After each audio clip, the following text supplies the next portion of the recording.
Hello student, स्वागत है एक बार फिर से आपका इम्पॉर्टेंट क्वेश्चंस का। ये पार्ट 2 है जिसमें हम लोग एसिड बेस एंड साल्ट का इम्पॉर्टेंट क्वेश्चंस देख रहे हैं जो कि बोर्ड एग्जाम में आ चुके हैं या फिर आ भी सकते हैं। ये इनके चांसेस बहुत ज़्यादा होते हैं कि यही क्वेश्चंस रिपीट हों बोर्ड एग्जाम्स में। मे भी कि कुछ क्वेश्चंस वेरी करके भी आएँ, लेकिन अगर इन क्वेश्चंस को आप देख लें और लेक्चर वीडियोस को देख लिए होंगे तो आपके कॉन्सेप्ट एकदम क्लियर हो जाएंगे। फिर अगर कोई नया क्वेश्चन भी आएगा तो आप आसानी से कर पाएंगे।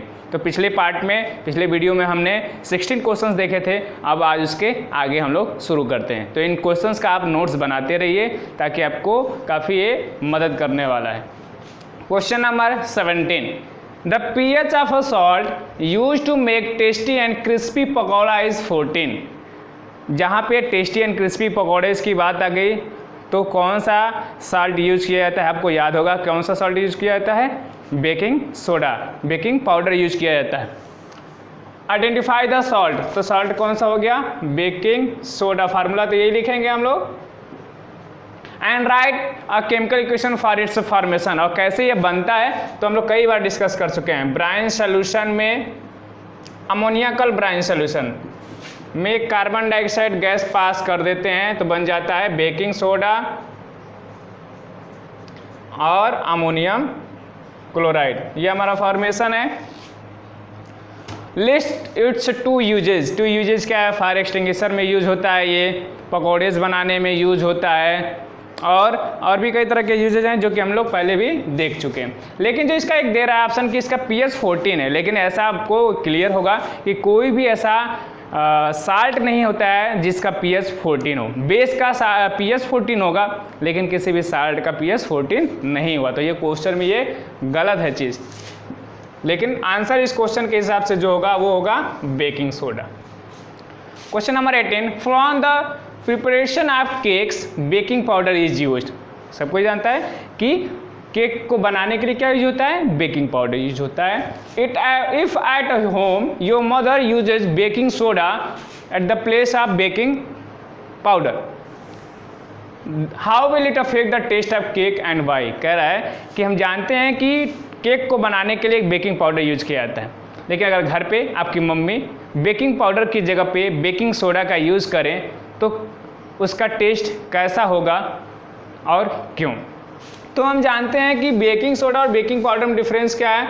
This is baking soda and baking powder is a mixture of baking soda and some edible acid such as tartaric acid. तो अगर बस इसको मिलाएंगे तो जो हमारा केक बनेगा वो थोड़ा सा बीटर हो जाएगा, कड़वा हो जाएगा, वो खाने में उतना टेस्टी नहीं होगा। फिर इसीलिए बेकिंग पाउडर मिलाना क्या होता है? उसको टेस्टी और क्रिस्पी बनाने के लिए हेल्पफुल होता है।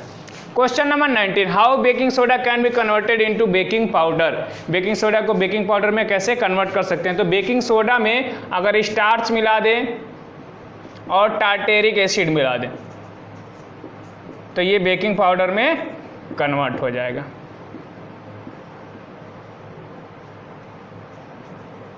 ठीक है।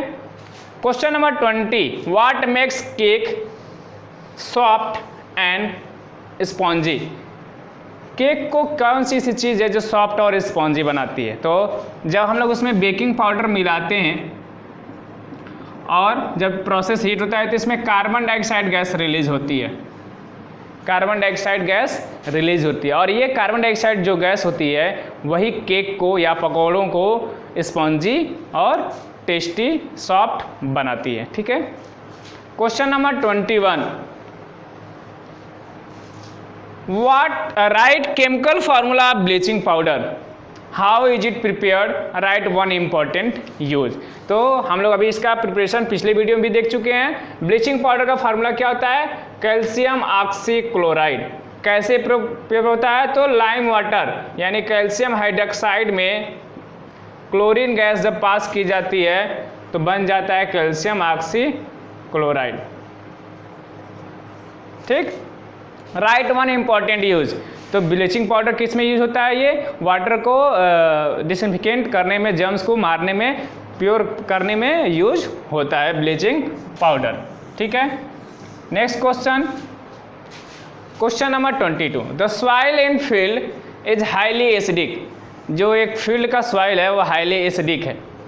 List any two materials which can be added to soil to reduce its acidity, give reason for your choice. कह रहा है कि जो एक फील्ड है उसके जो सॉइल है वो एसिडिक इन नेचर है, ठीक, यानी इसका पीएच काफ़ी कम है। List any two material which can be added to soil to reduce its acidity, इसकी एसिडिटी को घटाना तो क्या करना होगा, उसमें कोई बेस मिलाना होगा, और जो बेस यूज होता है सॉइल की एसिडिटी को रिमूव करने के लिए वो होता है कैल्शियम ऑक्साइड या कैल्शियम कार्बोनेट, लाइम या चाक। इन चीज़ों का यूज करके हम लोग सॉइल की एसिडिटी को रिड्यूस कर सकते हैं, ठीक है। तो जब भी फार्मर को लगता है कि जो हमारे खेत का जो सॉइल है उसकी एसिडिटी काफ़ी बढ़ गई है, तो वो क्या करता है, लाकर खेत में चूना का छिड़काव कर देता है, लाइम का छिड़काव कर देता है। उससे ये होता है कि उसकी एसिडिटी कम हो जाती है और वो फर्टाइल हो जाता है, उसमें फसल का प्रोडक्शन अच्छे से होता है। फिर give reason for your choice, तो चॉइस हमने बता दिया, क्योंकि अगर एक एसिड है उसको न्यूट्रलाइज करना है तो बेस मिलाना जरूरी है। 23 state the colour of phenolphthalein in soap solution, phenolphthalein का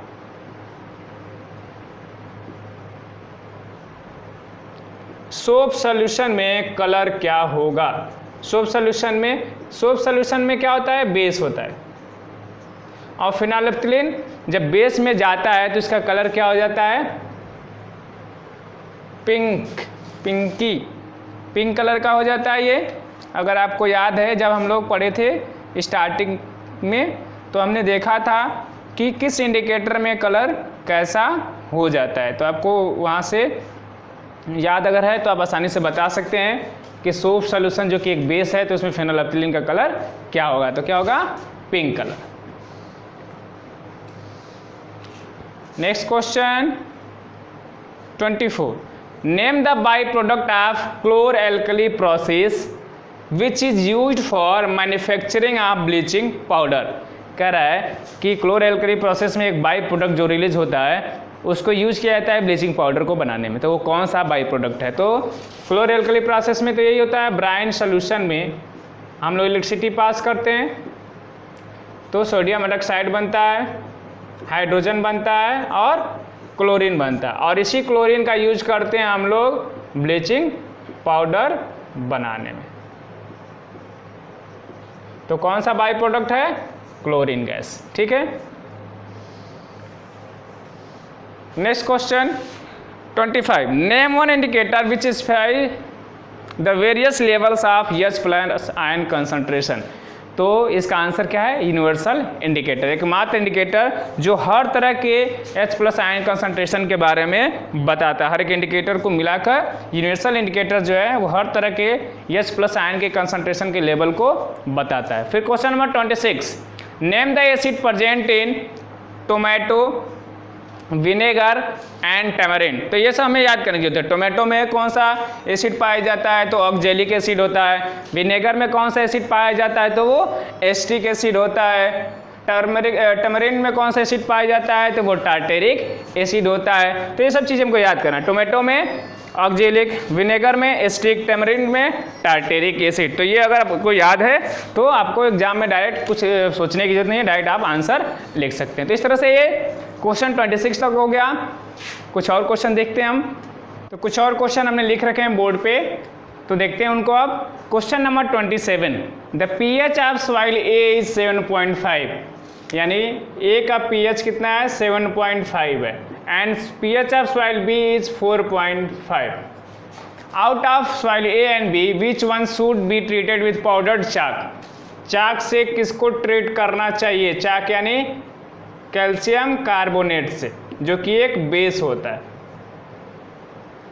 to adjust its pH and why, इसके पीएच को एडजस्ट करने के लिए इन दोनों में से किससे रिएक्ट करना चाहिए। तो ये 7.5 है यानी कैसा होगा, बेसिक होगा, और ये 4.5 है यानी कैसा होगा, एसिडिक होगा।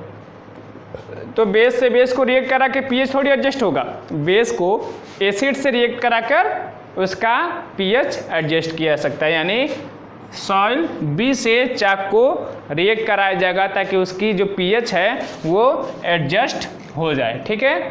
तो ये था क्वेश्चन नंबर 27। काफ़ी सिंपल था। अब चलिए देखते हैं question number 28।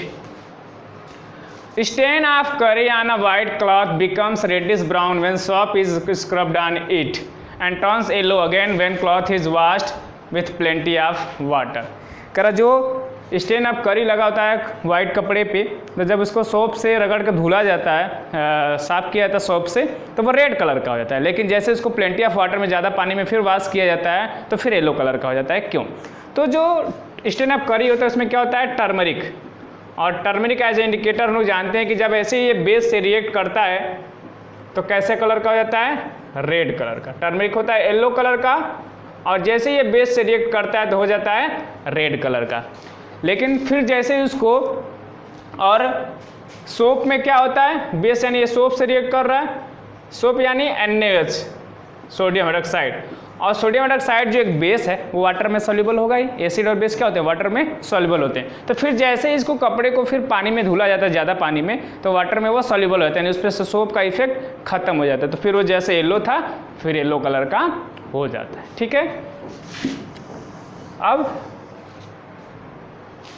29, curd should not be kept in copper और brass vessels, what is done to protect it. कह रहा है कि कर्ड को कॉपर या ब्रास के बर्तनों में नहीं रखना चाहिए। क्यों? दही को, क्योंकि कर्ड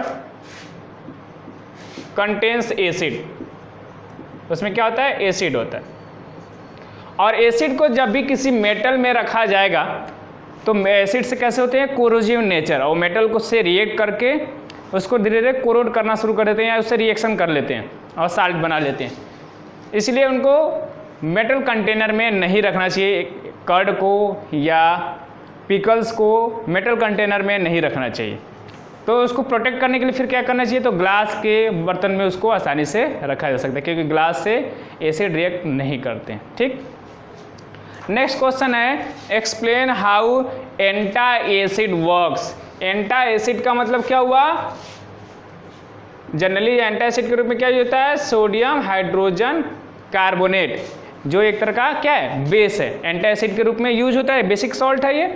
इसको कब यूज किया जाता है, जब एसिडिटी ज़्यादा हो जाती है, यानी पेन होने लगता है हमारे स्टोमक में, तो उसमें एसिडिटी जब ज़्यादा हो जाता है तो एक बेस को यूज किया जाता है जो एक्सेस एसिडिटी को न्यूट्रलाइज कर देता है और फिर पेन से हमें रिलीफ मिलती है। तो एंटासिड का वर्क क्या होता है, to neutralise the excess acid in our stomach. Define olfactory indicators. Olfactory indicators को हमने पढ़ा है। ऑल्फैक्टरी इंडिकेटर्स किसको बोलते हैं, जो indicators through which we can identify and compound by its smell, जो स्मेल से पहचाने जा सके उनको क्या कहते हैं हम लोग, ऑल्फैक्टरी इंडिकेटर्स। जैसे वनीला, ओनियन, ये दोनों क्या होते हैं, एक तरह के ऑल्फैक्टरी इंडिकेटर्स है। तो दो पूछा है आपको, तो वनीला और ओनियन हम लोग बता सकते हैं।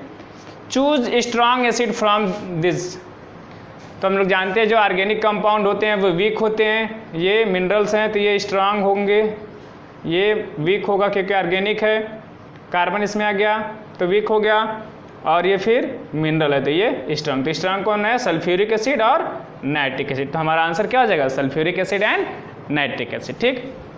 Question number 33, a white powder is used by doctor for supporting fractured bones. कुछ याद आया, प्लास्टर करते हैं तो यानी क्या यूज होता है, plaster of Paris. Right it's a chemical formula and name. तो आपको फार्मूला याद ही है, कैल्शियम सल्फेट हेमीहाइड्रेट, यही हमारा है प्लास्टर ऑफ पेरिस, पीओपी जिसको कहा जाता है।